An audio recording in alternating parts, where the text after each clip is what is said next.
Bonjour à tous.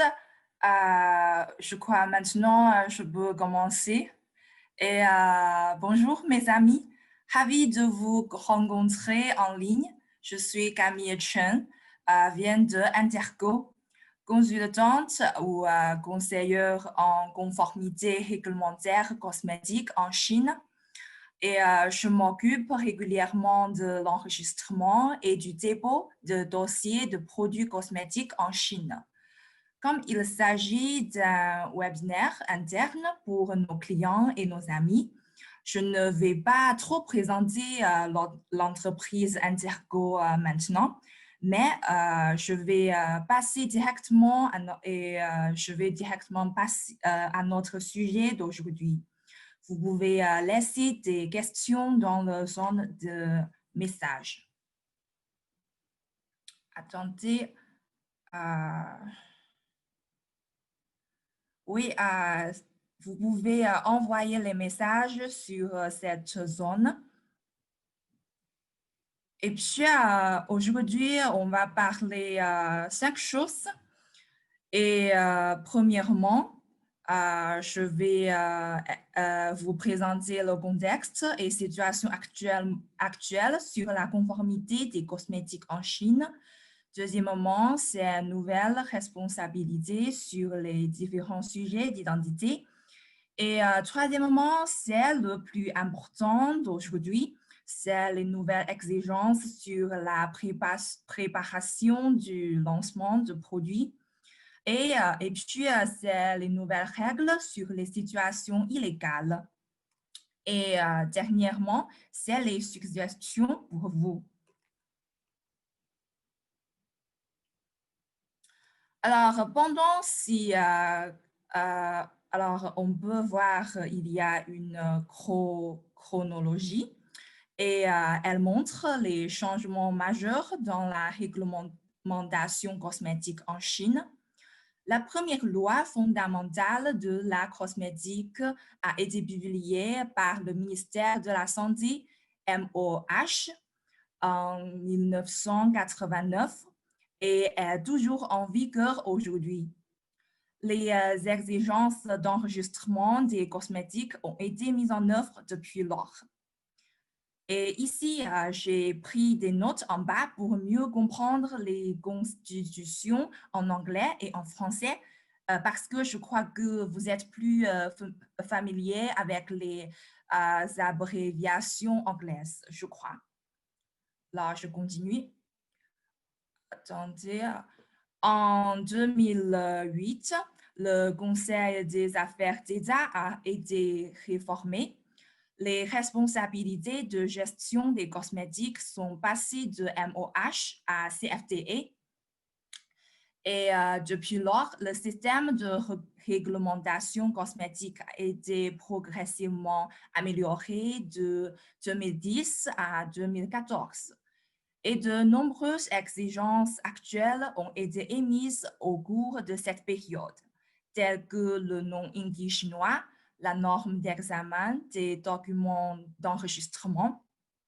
Alors, vu le développement rapide de l'industrie cosmétique, le plan de renouvellement de la loi fondamentale a été mentionné pour la première fois en 2013. Enfin, prend 6 ans, la nouvelle loi fondamentale Règlement sur la surveillance et l'administration des cosmétiques a été publiée en juin de cette année et entrera en vigueur le 1er janvier 2021. L'organisme de réglementation actuel est passé de CFDA à NMPA. NMPA, c'est l'Administration nationale des produits médicaux. Alors, la diapositive précédente parlait du contexte et la situation actuelle des lois et règles à un niveau législatif important.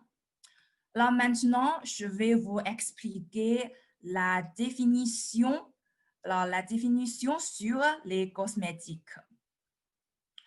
Et en fait, elle est très similaire à celle d'autres pays, mais nous nous concentrons davantage sur la surface du corps humain en Chine. Et il y a une autre différence, c'est pour les produits oraux, tels que le dentifrice, le bain de bouche et le lavage intime pour les femmes. Ce ne sont pas des cosmétiques en Chine. Donc, il y a une différence.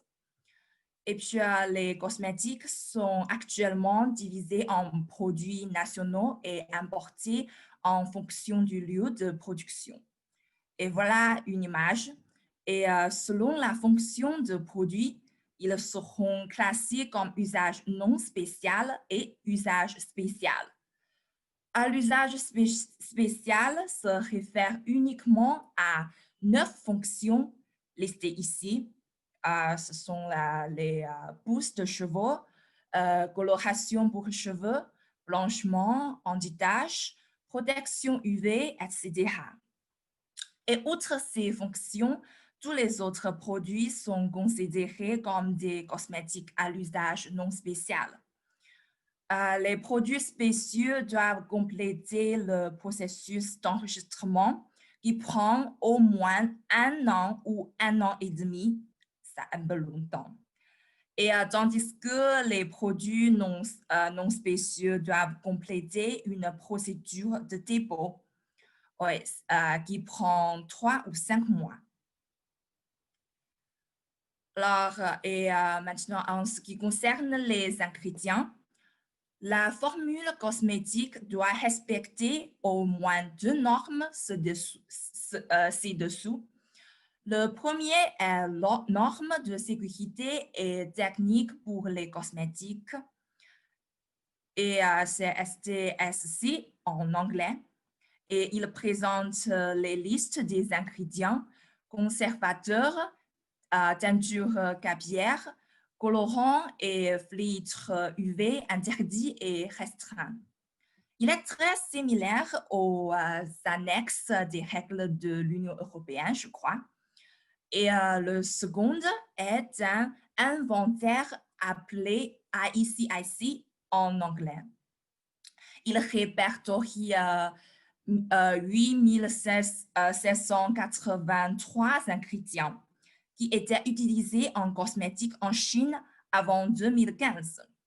Il y a un concept qui doit être clarifié. Alors, l'ingrédient qui n'est pas répertorié dans le ICSI est appelé nouvel ingrédient, qui ne peut pas être utilisé en Chine.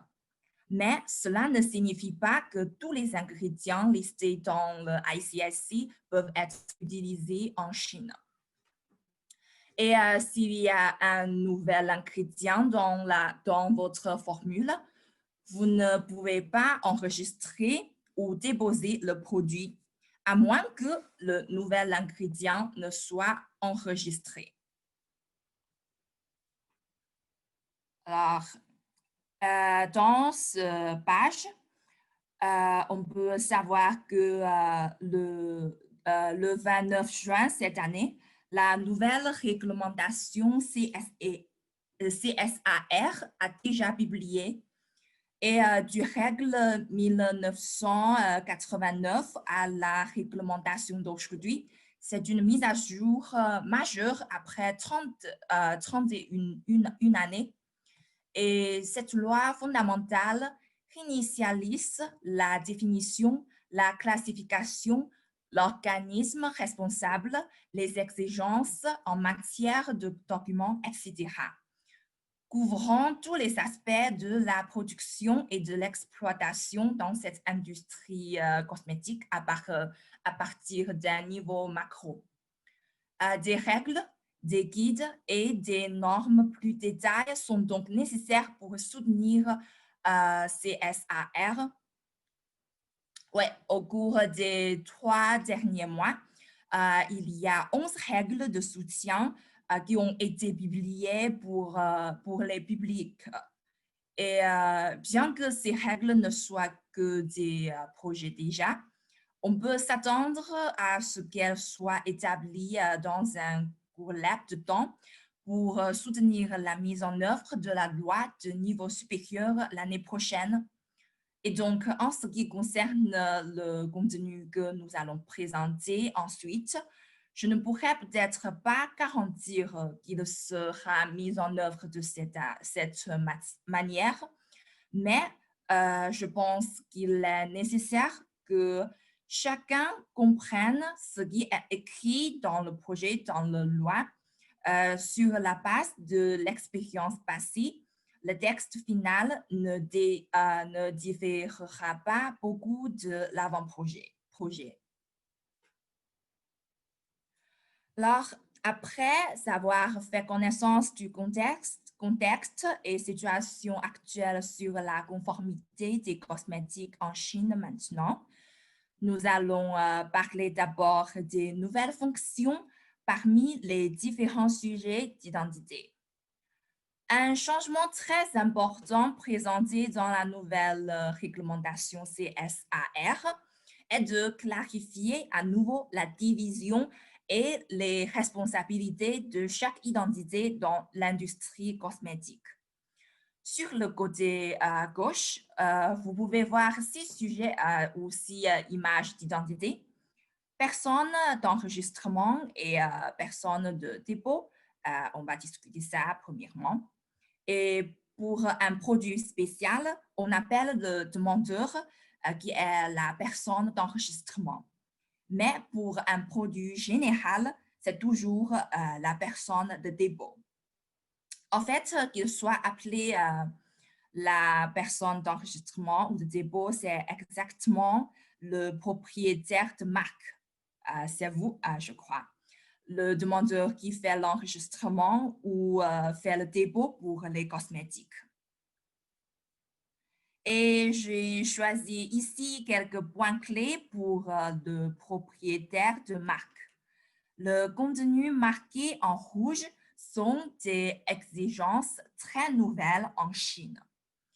Premièrement, avant le lancement des produits sur le marché, le propriétaire de marque doit procéder à l'enregistrement ou au dépôt sous son nom. Un agent responsable local lui aidera à soumettre des documents pour l'enregistrer ou le dépôt. Deuxièmement, le propriétaire de marque doit également mettre en place son propre système de gestion de la qualité. Attendez, oui. Alors, dans cette page, voyons le tableau ici. On fait un résumé si vous êtes propriétaire de marque qui confie à un tiers la production. Vous êtes toujours tenu de mettre en place un système de gestion de la qualité remarqué en rouge, y compris la gestion des fichiers, des échantillons, des versions et des ventes de produits, des rappels, etc. Et aussi un système de surveillance sur l'usine sous contrat. Vous devez superviser l'auto-inspection de l'usine à confier pour vous assurer que la production respecte efficacement les bonnes normes. Et si vous êtes une usine sous contrat, vous devez mettre en place et respecter des systèmes signalés en bleu, tels que la gestion de l'inspection de l'échantillonnage, des matières premières, des équipements, de la production, etc. Et si vous êtes le propriétaire de marque qui fabrique des produits par vous-même, évidemment, vous devez configurer et suivre toutes les listes de normes sur cette page. Donc, c'est important et c'est nouveau. Et troisièmement, vous devez également voir une personne responsable expérimentée de 5 ans pour la qualité et la sécurité des produits. Dans le projet de normes de gestion de la qualité de la production cosmétique présenté la définition et l'instruction des tâches de la personne responsable. Alors, ici, vous pouvez voir ce tableau. Et le principal responsable est le représentant légal de l'entreprise.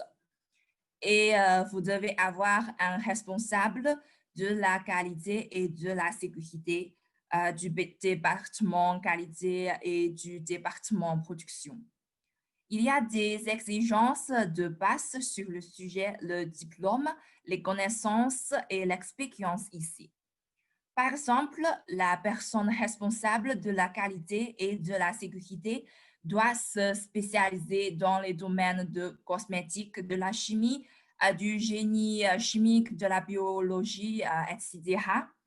Et il doit avoir plus de 5 ans d'expérience dans la production de cosmétiques ou la gestion de la qualité. Et attendez, oui, c'est notre page maintenant. À propos des tâches, je ne vais pas entrer dans les détails aujourd'hui pour ce tableau. Vous pouvez voir notre PPT après le webinaire et je vais vous l'envoyer ça. S'il y a des phrases ambiguës, n'hésitez pas à me contacter. Oui.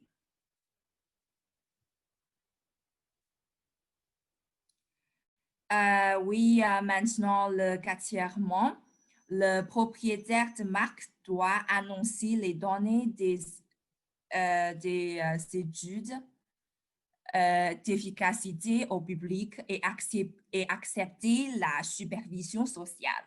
Peu important qu'il soit hydratant, nourrissant ou blanchissant, une crème solaire, vous devez fournir des preuves et vous devez fournir une évaluation de la sécurité. Vous connaissez peut-être très bien l'évaluation car un rapport de sécurité est requis en Europe. Et une fois le produit mis sur le marché, d'autres responsabilités doivent être prises en compte, telles que la surveillance et le rapport ou le compte-rendu des réactions indésirables, le contrôle des risques et le rappel. Et puis, après avoir discuté personnes d'enregistrement et personnes de dépôt, maintenant, on va discuter l'agent responsable. Et pour la marque d'outre-mer, vous devez avoir un agent responsable local en Chine pour vous aider à répondre aux exigences. La nouvelle réglementation CSAR clarifie une question un peu confusée précédente. La marque et l'agent responsable à qui appartient le certificat d'enregistrement ou le certificat de dépôt du produit. Désormais, il ne fait aucun doute que toutes les personnes d'enregistrement et toutes les personnes de dépôt sont sous la responsabilité de la marque. Et l'agent responsable doit aider le demandeur de marque à effectuer la surveillance des réactions indésirables, les rappels de produits, etc., et coopérer avec la supervision et l'inspection. Alors, oui, maintenant, c'est pour l'exploitant et l'importateur. À propos des opérateurs qui exploitent ou vendent des produits en Chine, j'ai résumé ici quelques points clés. Tout d'abord, vous devez disposer de 2 records d'inspection des champs et de vente qui doivent au moins inclure des informations dans le tableau ici, telles que le nom, le numéro d'enregistrement, la date d'expiration, le contact du fournisseur. Et pour de coordination, il est similaire en tant que personne responsable. Tous les canaux doivent coordonner avec le propriétaire de marque ou l'autorité sur la surveillance des réactions indésirables et le rappel de produits. Et dernièrement, pour deux interdictions, la nouvelle réglementation CSAR souligne que les descriptions liées à des effets médicaux et les fausses descriptions sont interdites. Par exemple, ici, il y a deux images, anti-inflammatoires et celle régénération. Et ce sont les mots qui avoir un effet médical et ce sont les descriptions ne peut pas utiliser en Chine. Et puis, quant à l'importateur qui ne vend pas les produits, mais qui a toujours le devoir de procéder à l'inspection de la conformité des produits et de tenir des records.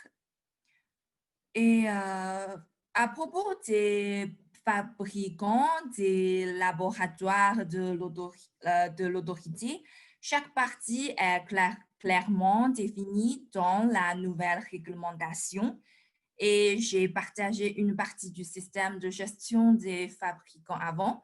Pour plus d'informations, nous pouvons discuter après le webinaire, je crois. Alors maintenant, on va passer aux changements clés sur les exigences détail. Première chose, c'est classification des produits. Comme mentionné précédemment, les produits sont actuellement classés comme spécieux et non spécieux.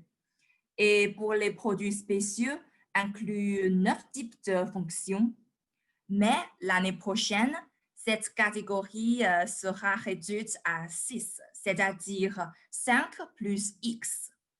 Et voilà, blanchiment, anti-tache, crème solaire, coloration pour cheveux, permanente pour cheveux et contre la chute des cheveux. Et le 6e, c'est pour la nouvelle fonction, pour les nouvelles fonctions. Et on peut voir l'épilation, pousse de cheveux, fitness du corps, la poitrine de body, le déodorant, etc.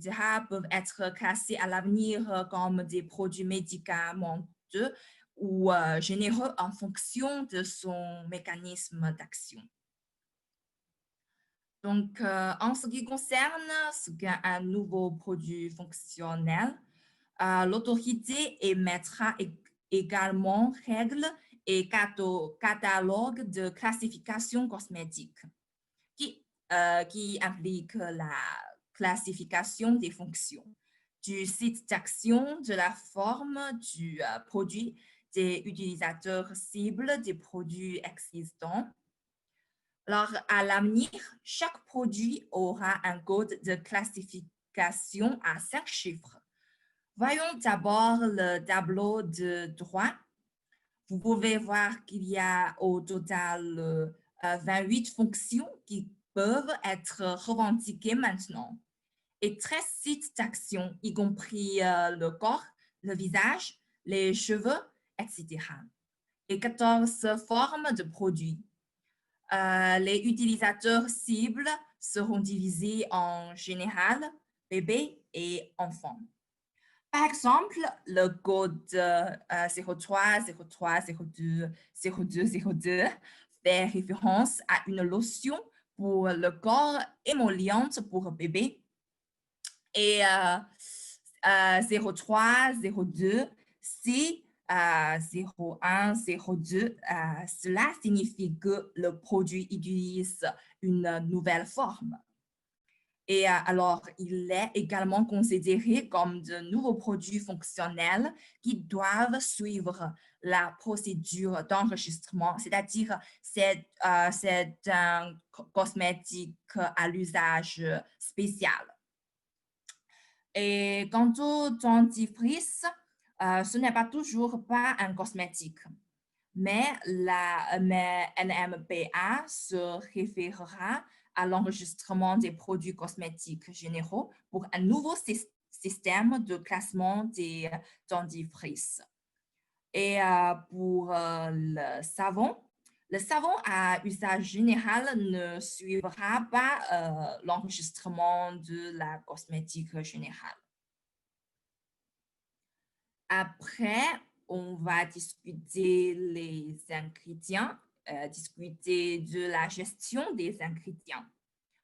Comme on le sait, les ingrédients qui ne sont pas répertoriés dans la liste de ICIC sont considérés comme faux ingrédients qui ne peuvent pas être utilisés en cosmétique.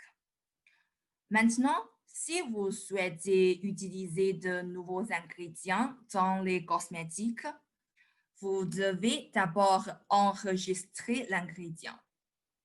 Cependant, comme vous l'avez peut-être entendu, au cours des 5 dernières années, aucun nouvel ingrédient n'a été approuvé en Chine. De nombreuses raisons mènent aux résultats, tels que les exigences plus strictes en matière d'études toxicologiques. L'industrie estime que l'innovation a été affectée car il n'y a que moins de 9 000 matières premières existantes qui peuvent être utilisées dans les cosmétiques. Alors que dans la nouvelle règle, afin d'encourager l'industrie cosmétique, les nouveaux ingrédients maintenant seront divisés en ingrédients à haut risque et les autres. Le risque élevé comprend l'absorbeur de UV, blanchiment, conservateur, colorant et teinture capillaire. Les nouveaux ingrédients à haut risque suivront toujours le processus d'enregistrement, comme le processus actuel maintenant. Oui. Cependant, d'autres nouveaux ingrédients peuvent passer par une procédure de dépôt qui devrait être plus rapide que le processus actuel. En même temps, l'autorité garde toujours un examen attentif de la sécurité. Tous les ingrédients enregistrés ou déposés auront une période de surveillance de 3 ans.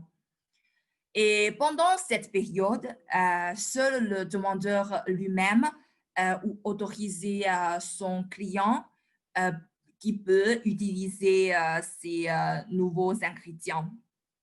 S'il n'y a pas de problème de sécurité dans 3 ans, cet ingrédient sera ajouté dans la liste ICIC. Alors, tout le monde pourrait utiliser ces nouveaux ingrédients ajoutés. Et ici, dans la droite, la liste des documents est la même pour l'enregistrement et le dépôt. Les documents sont pareils et la plupart des informations sont les mêmes que celles actuelles. Et pendant le dépôt, il est prévu que tant que vous soumettez les fichiers complétés, ils seront déposés immédiatement. Et maintenant, on va discuter comment ouvrir un compte de cosmétique en Chine. Actuellement, si vous avez déjà enregistré un produit ou travaillez dessous, vous devez déjà avoir un compte en ligne. Et ce n'est pas compliqué maintenant pour ouvrir un compte. Il vous suffit de soumettre un formulaire de demande et une lettre d'autorisation qualifiée qui indique la relation entre vous et votre agent responsable local. Et puis alors qu'à l'avenir, plus de documents, par exemple les qualifications de l'entreprise sont nécessaires. Et au moins, il existe 5 types de documents. Le système de gestion de la qualité comprend la surveillance des réactions indésirables, le rappel de produits dont nous avons déjà parlé, et pour la qualification d'usine, telles que bonnes pratiques de fabrication BBF, c'est-à-dire GMP en anglais, ou certification ISO. Et doivent être soumises au tout début. S'il y a un sous-traitant, l'usine sous-traitante doit également ouvrir son compte. Et puis, alors, à propos de certains documents clés, dans cette diapositive, le côté gauche montre les documents qui doivent être soumis actuellement. Le côté droit est le document impliqué dans le nouveau brouillon. Et il n'y a pas beaucoup de changements sur le cadre de la liste de documents. Alors, ce sont les documents pour soumettre au ANMBA. Et puis, si NMBA a accepté votre document, et vous pouvez avoir le certificat en Chine. Cependant, il y a encore de nombreux changements dans l'exigence détail du document. J'ai sélectionné quelques changements clés potentiels dans les diapositives suivantes. Alors, oui, actuellement, si vous avez déjà enregistré un produit, c'est pour formule, oui. L'exigence principale de la formule reste la même. Par exemple, vous devez soumettre les informations complètes sur le composé, les ingrédients mélangés, le nom INGI correct et les rations détaillées. Alors qu'à l'avenir, plus d'informations peuvent être nécessaires. Une spécification de chaque ingrédient doit être signée par le fournisseur et soumise à l'autorité. Si le fournisseur de l'ingrédient change à l'avenir, vous devrez peut-être également mettre à jour les informations du fournisseur et la spécification de l'ingrédient à l'autorité. Comme cela pourrait augmenter la charge de travail sur la gestion des documents, de nombreuses entreprises en Chine ont émis un avis sur cette règle. Voyons si elle entrera définitivement en figure, je ne sais pas. Et vous ne pouvez pas utiliser de vocabulaire général pour décrire le but ou la fonction de chaque ingrédient. Par exemple, un surfactant, vous devez clairement indiquer qu'il présente un agent nettoyant, émulsifiant ou solubilisant dans ce produit. La norme de mise en œuvre du produit comprend le nom du produit, la formule du produit, le processus de production, les indicateurs sensoriels, les indicateurs microbiologiques et physiques de chimique et leur méthode d'inspection. Alors, il y a beaucoup de choses. Et un autre changement est que la période après ouverture est autorisée à représenter la durée de conservation. Actuellement, nous n'acceptons d'indiquer que le nombre de mois ou d'années. Et dans cette page, il y a 3 choses à propos des étiquettes. Et en ce qui concerne la liste des ingrédients, pour les ingrédients supérieurs à 0,1%, elle doit être présentée par ordre décroissant.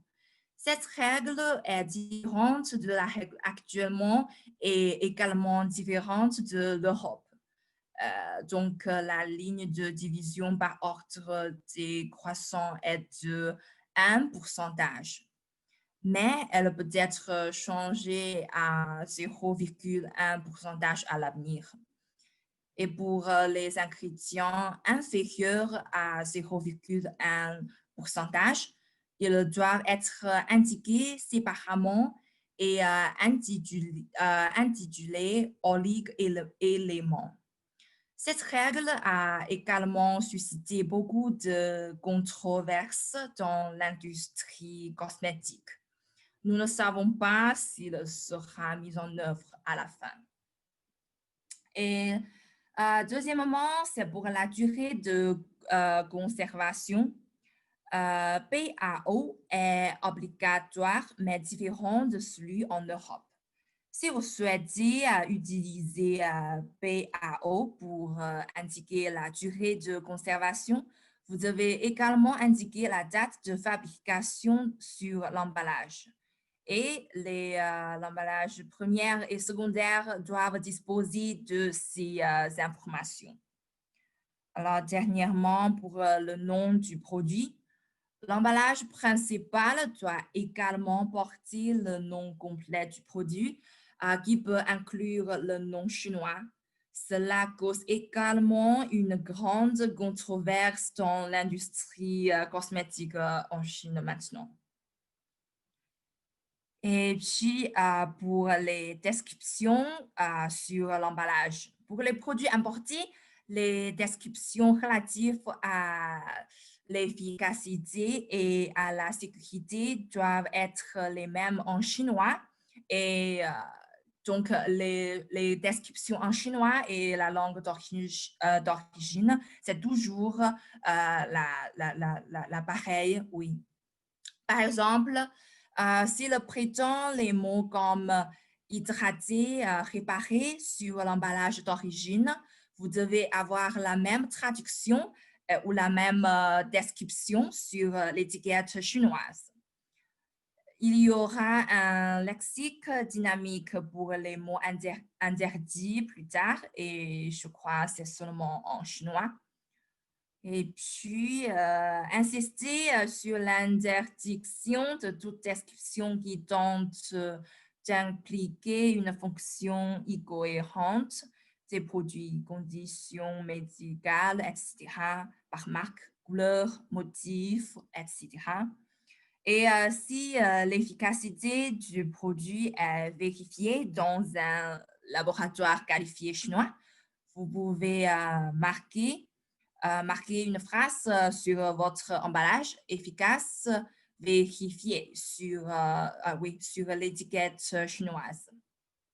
Et pour le format, pour une taille plus petite, maintenant, l'étiquette électronique ou code QR est autorisée, oui, mais bien que les étiquettes multicouches ne soient plus autorisées. Alors, c'est pour l'étude d'efficacité. C'est vraiment une nouvelle exigence en Chine. Tous les produits doivent annoncer la base de l'étude d'efficacité pour la surveillance publique. L'autorité publiera une directive, un guide pour indiquer quel type d'efficacité doit avoir quel type de preuve. Généralement, pour une fonction spéciale, seule une étude d'essai sur l'homme est efficace. Alors, pour le produit général, il existe 4 types de données. Essais humains, tests en laboratoire, enquêtes auprès des consommateurs et références de littérature. Sur le tableau de droite, vous pouvez voir une partie des informations sélectées du projet qui s'appelle Guide pour l'évaluation de la description d'efficacité cosmétique. Par exemple, vous pouvez soumettre des tests de laboratoire pour prouver l'antiride et de la littérature pour soin des cheveux. Si vous avez besoin du tableau complet, veuillez m'envoyer les mails. Et il existe également une exemption selon laquelle certains produits ne sont pas nécessaires pour fournir des données d'efficacité. Les produits peuvent être directement reconnus par les sens tels que la vision et l'odorat, tels que le nettoyage, le rouge à lèvres, le maquillage, le parfum. Alors, c'est dans cette page. Les tests sont obligatoires en Chine actuellement et nous allons tester beaucoup de choses.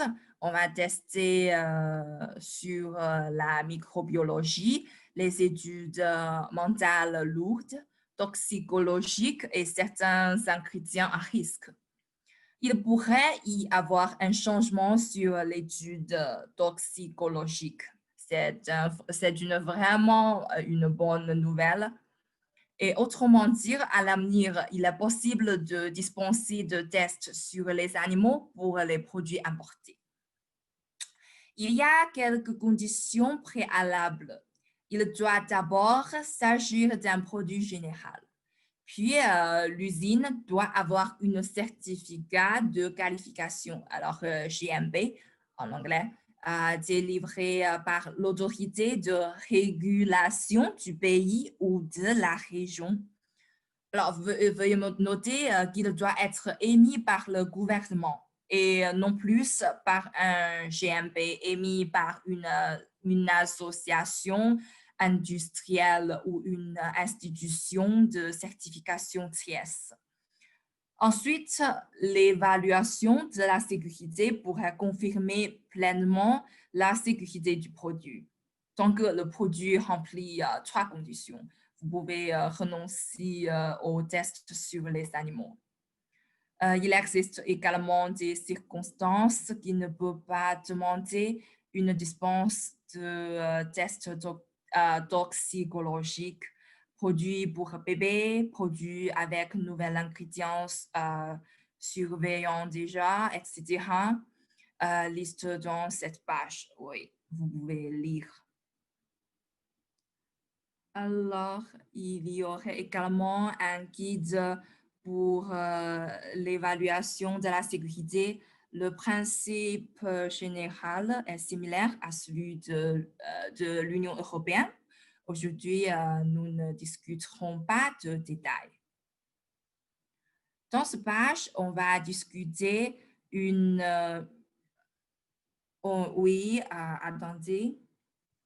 Alors, dans cette page, on va discuter une mise à jour très importante dans la nouvelle réglementation CSAR qui consiste à affiner et à clarifier les sanctions applicables aux actes illégaux.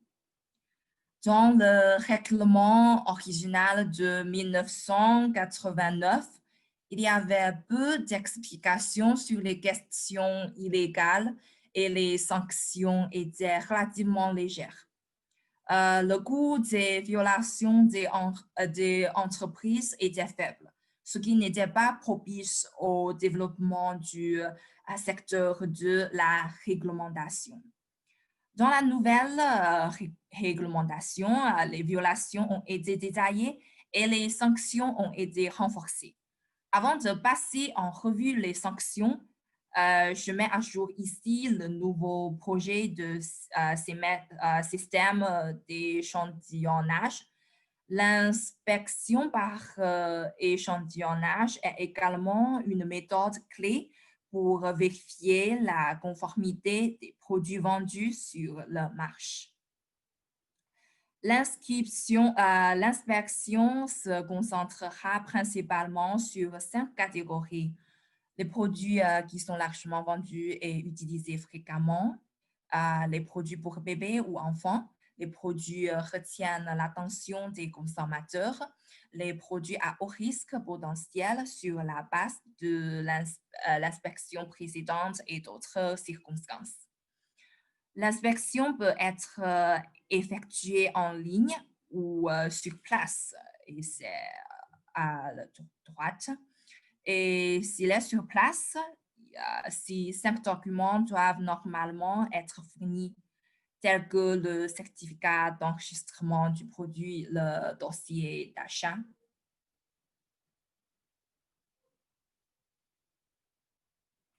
Et ici, vous pouvez voir un tableau avec beaucoup de mots.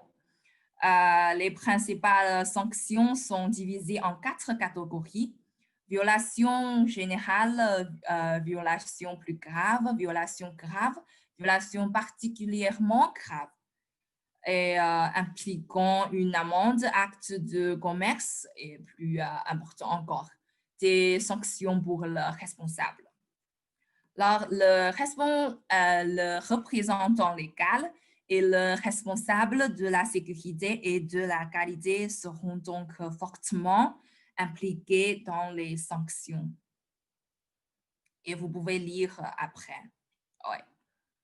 Et ici, pour ces 4 niveaux de violation, j'ai sélectionné quelques cas typiques pour votre référence.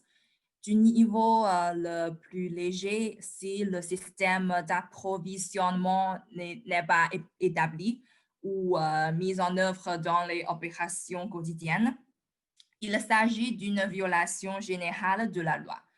Avec une amende de 30 000 à 50 000 yuan et le responsable avec une amende de 10 000 à 30 000 yuan au sérieux cas.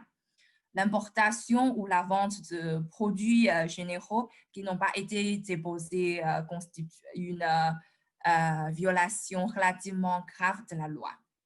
Si les produits vendus ne répondent pas aux normes nationales, comme les métaux lourds dépassent les normes en Chine, il s'agit d'une violation grave de la loi. L'importation ou la vente de produits spéciaux non enregistrés est la situation illégale la plus grave. CSAR présente également d'autres situations illégales, et telles que la fausse enregistrement, les défauts d'étiquettes, etc. Je vous conseille de lire attentivement un par un. Et finalement, maintenant, je voudrais vous conseiller comment faire pour le lancement des cosmétiques en Chine. Et le contenu de la nouvelle réglementation et des règles connexes est vaste et contient de nombreux détails qui seront différents de la méthode d'exploitation actuelle de l'industrie cosmétique. Pendant près d'une heure de notre réunion, il ne suffit pas à expliquer les nouveaux changements qui seront confrontés à l'avenir.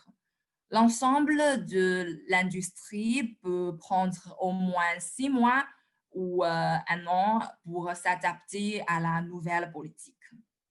Actuellement, de nombreuses règles spécifiques sont encore à l'état de projet. Ils ne sont pas encore publiés et n'ont pas été finalisés. Mais à mon avis, la première chose que vous devez faire, c'est de clarifier ce qui ne peut pas être fait par l'auto-inspection, ce qui se reflète principalement dans la nouvelle réglementation. Il a été clairement publié et nous venons de mentionner que vous devez vérifier si vous avez violé la loi un par un après notre webinaire. Oui. Et deuxièmement, c'est clarifier les responsabilités de chaque sujet d'identité, définir la personne responsable. Essayer de mettre en place un système de gestion de la qualité interne connexe et un spécialiste de la source. Alors, quatrièmement, c'est bien suivi à la publication des règles de soutien et aussi, il y a d'autres projets seront publiés, tels que des mesures de surveillance et d'administration du dentifrice, des règlements d'inspection et de gestion à l'étranger des cosmétiques. Enfin, l'application de nouvelles règles peut affecter le moment de l'enregistrement. Vous pouvez définir un calendrier pour la commercialisation en Chine de nouveaux produits de matière prudente, je crois. Alors, merci beaucoup pour votre participation. Si vous avez des questions, vous pouvez m'envoyer le message maintenant et je vais choisir quelques problèmes à répondre. Peut-être 2 minutes plus tard et je vais choisir et répondre à votre question. Merci.